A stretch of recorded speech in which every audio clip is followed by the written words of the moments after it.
37 राज्यसभा सांसदों की विदाई पर भावुक हुए प्रधानमंत्री नरेंद्र मोदी। राजनीति का खेल समझाते हुए कही ऐसी बात, कुछ ही मिनटों में बदला सदन का माहौल। देखिए कैसे राज्यसभा में दिए गए पीएम मोदी के भाषण से छलके लोगों के आंसू। इस विशेष अवसर पर आपने मुझे अपनी भावनाएं प्रकट करने के लिए जो अवसर दिया, इसके लिए मैं आपका बहुत बहुत आभारी हूं। आदरणीय सभापति जी, सदन के अंदर अनेक विषयों पर चर्चाएं होती हैं। हर किसी का बहुत ही महत्वपूर्ण योगदान होता है। कुछ खट्टे मीठे अनुभव भी रहते हैं, लेकिन आज जब ऐसा अवसर आता है तो स्वाभाविक रूप से दलगत भावना से ऊपर उठ करके हम सबके भीतर एक समान भाव प्रकट होता है। यार, ये हमारे साथी अब किसी और विशेष काम के लिए आगे बढ़ रहे हैं। यहां से जो साथी विदाई ले रहे हैं, कुछ फिर से आने के लिए विदाई ले रहे हैं और कुछ विदाई के बाद यहाँ का अनुभव लेकर के समाज जीवन में कुछ न कुछ विशेष योगदान के लिए जा रहे हैं।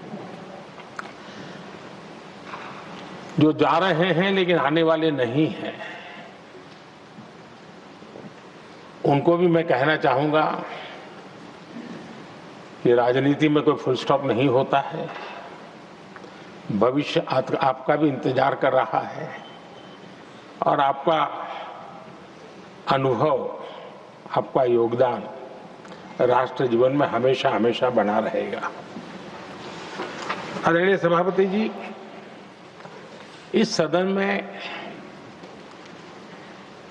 जो भी सदस्य माननीय हमारे विदाई ले रहे हैं, कुछ सदस्य ऐसे हैं जिनको शायद उस समय जाने का समय कार्यकाल आएगा जब सदन नहीं चलता होगा। कुछ हैं जिनको ऑलरेडी सदन के दरमियान ही विदाई मिल रही है। लेकिन ये जाने वाले सभी माननीय सांसदों का बहुत ही उत्तम योगदान है, इसलिए लेकिन मैं जरूर कहूंगा, आदरणीय देवगौड़ा जी, आदरणीय खड़गे जी, आदरणीय शरद पवार जी, ये ऐसे वरिष्ठ लोग हैं जिनके जीवन का आधे से अधिक उम्र संसदीय कार्य प्रणाली में गई है और इतने लंबे अनुभव के बाद भी सभी नए सांसदों ने सीखना चाहिए वैसे समर्पित भाव से सदन में आना, जो भी हमसे उनसे बन सकता है उतना योगदान करना, यानी समाज में से जो जिम्मेवारी मिली है उसके प्रति पूरी तरह समर्पित रहना, ये इन सब वरिष्ठ लोगों से हम जैसे सबको सीखने जैसा है और मैं उनके योगदान की भूरी भूरी सराहना करूंगा, क्योंकि इतना लंबा कार्यकाल छोटा नहीं होता है, बहुत महत्वपूर्ण। उसी प्रकार से हमारे उपसभापति जी हरिवंश जी विदाई ले रहे हैं। हरिवंश जी को लंबे समय तक इस सदन में अपनी जिम्मेवारी निभाने का अवसर मिला है। बहुत ही मृदुभाषी, सदन को चलाने में सबका विश्वास जीतने का निरंतर जिन्होंने प्रयास किया, और मैंने देखा है कि संकट के समय ज्यादातर उपसभापति के ही जिम्मे आ जाता है कि भाई आप संभाल लेना जरा। तो उनको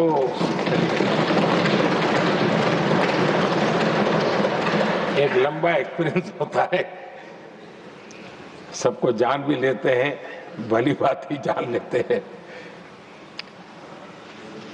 लेकिन उनका भी योगदान। और मैंने देखा कि जब सदन का समय नहीं होता है तो देश के कोने में कहीं न कहीं वो यूथ के साथ मिलना जुलना, देश की परिस्थितियों के संबंध में उनको अवगत कराना, उनमें एक देश के प्रति संवेदनाएं पैदा करने का वो निरंतर काम। वे कलम के धनी तो है ही हैं, लेकिन कर्म कठोर के नाते भी मैं कहूंगा कि उन्होंने भारत के हर कोने में जाकर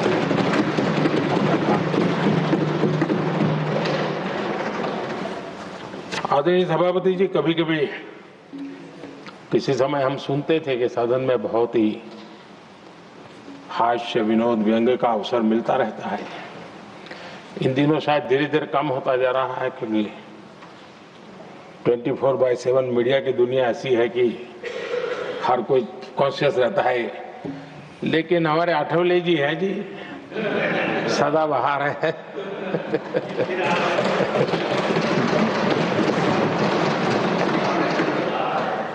आठवले जी जा रहे हैं, लेकिन यहाँ पर किसी को खोट महसूस नहीं होगी, वो व्यंग्य विनोद भरपूर परोसते रहेंगे। जब ये पूरा भरोसा है। आदरणीय सभापति जी, सदन में से हर 2 साल के अंतराल के बाद एक बड़ा समूह हमारे बीच से जाता है, लेकिन ये ऐसी व्यवस्था है कि जो नया समूह आता है उनको बाकी जो लंबे समय से 4 साल से बैठे हुए साथी हैं, अनुभव है, नए लोगों को तुरंत उनसे कुछ न कुछ सीखने का अवसर मिलता है। और इसलिए एक प्रकार से यहाँ की जो विरासत है वो कंटिन्यू प्रोसेस हमेशा रहती है। ये बहुत बड़ा लाभ होता है। मुझे पक्का विश्वास है कि जिनको इस बार जाना नहीं है वो भी जो नए माननीय सांसद आएंगे उनको उनके अनुभव का लाभ मिलेगा और उनका योगदान भी सदन को और समृद्ध करेगा, ऐसा मेरा पूरा विश्वास है। आदरणीय सभापति जी, हम लोग जानते हैं कि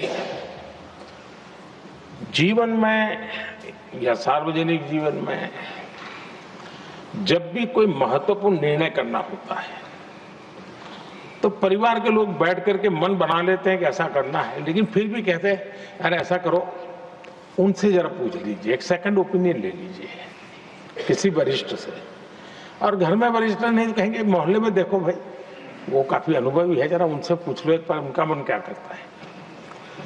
अगर कोई बीमार है तो भी कहते हैं यार ऐसा करो भाई, एक और डॉक्टर से जरा ओपिनियन ले लो। सेकंड ओपिनियन का बहुत महत्व होता है। मैं समझता हूँ हमारी संसदीय प्रणाली में इस सेकंड ओपिनियन की बहुत बड़ी ताकत रही है। एक सदन में कुछ निर्णय होता है, दूसरे सदन में फिर आता है सेकंड ओपिनियन के लिए। अगर इस सदन में होता है तो उस सदन में जाता है सेकंड ओपिनियन के लिए। और ये सेकंड ओपिनियन उस सारी बहस को, उस सारे निर्णय प्रक्रिया को एक बहुत बड़ा नया आयाम दे देती है। और वो मैं समझता हूं कि हमारी निर्णय प्रक्रिया को समृद्ध करती है। तो इसलिए सदन में जो माननीय सांसद बैठते हैं उनके लिए एक खुलापन रहता है कि भाई चलो इस सदन में नहीं तो उस सदन में एक अच्छा ओपिनियन नया आएगा, उस सदन में नहीं तो इस सदन में एक नया ओपिनियन आएगा। तो ये सेकंड ओपिनियन ये हमारे लोकतंत्र में एक बहुत बड़ा कंट्रीब्यूशन है, जो जिस विरासत को हमें संभालना हमारे जो माननीय सांसद विदाई ले रहे हैं उनका तो योगदान रहा ही है। और इसके लिए भी मैं उनका साधुवाद करता हूं। आदरणीय सभापति जी, जो हमारे माननीय सांसद विदाई ले रहे हैं बहुत आने वाले दिनों में तो शायद ये अवसर रहने वाला ही नहीं है, लेकिन ये माननीय सांसद ऐसे हैं कि जिनको पुराने संसद के भवन में भी बैठने का मौका मिला और नए संसद भवन में भी बैठने का मौका मिला।